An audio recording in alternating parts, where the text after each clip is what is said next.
What is going on, guys, and welcome back to yet another Fantasy Premier League video. Today we are going to be going through players you should avoid putting in your team for game week 1. Game week 1 is always essential to have a good start in, especially if you want to do well and you want to get high up in the ranks. So let's get into who you should avoid putting in. Right, we're going to start off with two goalkeepers, and that is going to be Ederson and Pope. I honestly think people will be like, whoa, Ederson, Pope, two of the probably highest goalkeepers around, both what, 5.5 million as well. It's expensive for a goalkeeper, but also if you look at the stats, Man City have too strong a defence for Ederson's good return in FPL that he actually doesn't have many shots against him. So that means he won't get save bonus points, he won't get anything really. And same with Pope, he has too strong a defence in front of him to get those save points, especially with Newcastle getting Champions League football. They will get a stronger defence coming in. The next player might be a surprise. He went from a midfielder to a forward, and that is Cody Gakpo. The only reason I'm saying you should avoid him is because he has a very high rotation risk. He can either play Jota, he can either play Nunes, he can play Salah, he can play Diaz, you can play Harvey Elliott out there, you can play, there's so many players coming in. Even, you never know with Klopp, he won't know what he do with McAllister or Dominic Slobozay or something. You won't know what he'll do, so Gakpo is a high risk, but high risk, high reward. Next player, same reason, Darwin Nunes. You don't know what Klopp's got to do, very high rotation risk, and you don't know whether he's going to start Nunes, he's going to start Jota, or he's going to start Gakpo. You don't really know what he's going to do. So, high rotation, but high reward, high risk. It's up to you, but I personally would avoid him going into game week 1. The next player, new signing for Arsenal, Kai Havertz. You don't know what Arteta is going to do. You don't know what role Havertz has in that Arsenal squad. Havertz have Jesus up top. You have Saka, you have Martinelli. If Havertz does drop into the midfield, which he has in the FPL, he is a midfielder, as down as a midfielder. He will have Odegaard, Declan Rice has just came in, but you don't know what type of role he's going to play. Personally, I would avoid him, especially he's just off a very, very poor season with Chelsea. He's not going to be in greatest form. Possibly game week 7 or 8, you might get him in your team. He might be a good player then. For game week 1, personally, should avoid. Next player is Declan Rice. Yes, at West Ham, he did have his penalty returns, possibly some free kicks as well. He was there. However, for Arsenal, he's not going to have the penalties. He's not going to take that off Saka. There's not a chance he'll do that. He won't have high returns. He's just going to be playing in a very similar position to Thomas Partey. Thomas Partey. He'll be sitting in the CDM role. He won't be going forward as much. He's kind of just pointless to have. Yes, he might get the odd clean sheet point.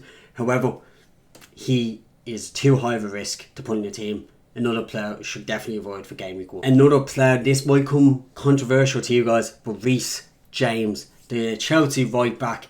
Yes, outstanding. However, when he's fit, he's outstanding. You don't know when Reece James is going to get injured. Yes, he might be a decent pick for game week 1. However, game week 2 he might be injured, game week 3 might be injured, and Liverpool will score a goal against Chelsea. It's definite. They'll both score against each other, I think. But it's a very high risk of putting Reece James in your team, especially when he's such a high injury risk. Another player I recommend to avoid. Mahrez is another player to avoid. Basically, to what I'm going to say, a lot of Man City's midfield avoid, because they are outstanding, and they will 100% get your points if you get it correct. If you get it correct, that's a huge if, because Pep's rotation risk is such a high risk.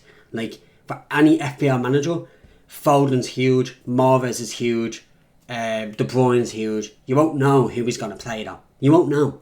Alvarez could be big. He might play Alvarez. Yes, he obviously play Haaland because Haaland's huge. Like, he's the best player there. I mean, not the best player, best goal scorer there. However, Mahrez, I recommend, no. A huge avoid. Just in case he does not play. He could be Foden out there.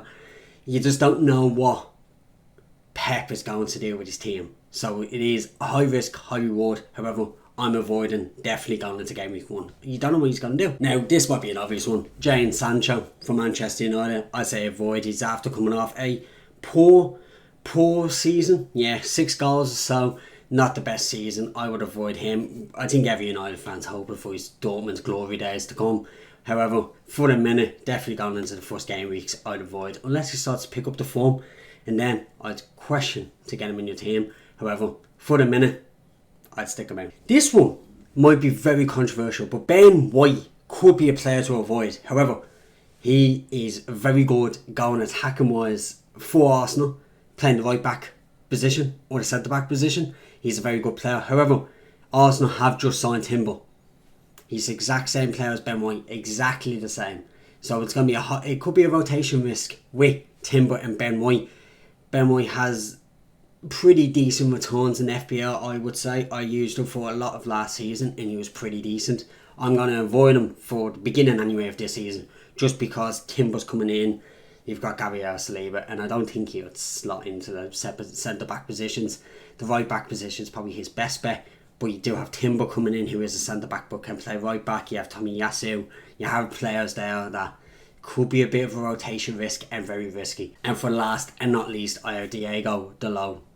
I am avoiding him because Ten Hag likes Dalot. I like Dalot. I think he's very good attacking. He's not the best defending, good attacking. However, Wan-Bissaka, there's a bit of a rotation risk. You don't know what way Ten Hag's going to start. Yes, he started to put Wan-Bissaka more and more in the team. So that's why I'm avoiding Dalot anyway for the beginning of the season until we actually establish who is Ten Hag's number 1 right back. But for the minute, I am avoiding Diego Dalot. Right, so that was players you should avoid in FPL. I'm nowhere near an FPL expert. That is just players, in my opinion, I'm going to avoid. If you want to see a part 2 of this, more players to avoid, let me know in the comment section down below. If you did enjoy, make sure you like, subscribe, and I'll see you in the next one.